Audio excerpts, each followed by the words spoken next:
Good day everyone! Today we are going to solve a problem in Chapter 9 of Thermodynamics and Heat Transfer. Consider the two water columns at different temperatures, one being at 40 degrees Celsius and the other being at 20 degrees Celsius. As both the water columns are separated by a glass wall of area 1 meter by 2 meters and a thickness of 0.003 meters. Calculate the amount of heat transfer. Note that the thermal conductivity of glass is 1.4 watts per meter times K.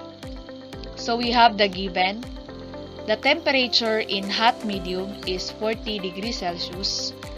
The temperature in cold medium is 20 degrees Celsius.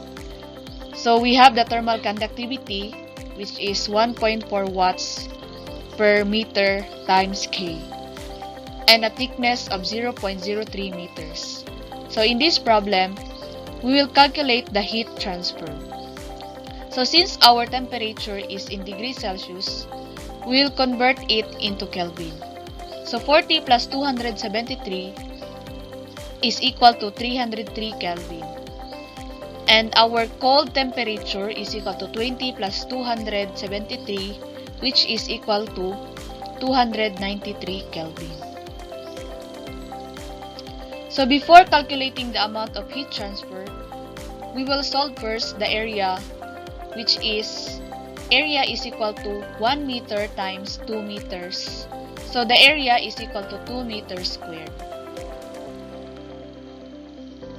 And now we will calculate the heat transfer using this formula.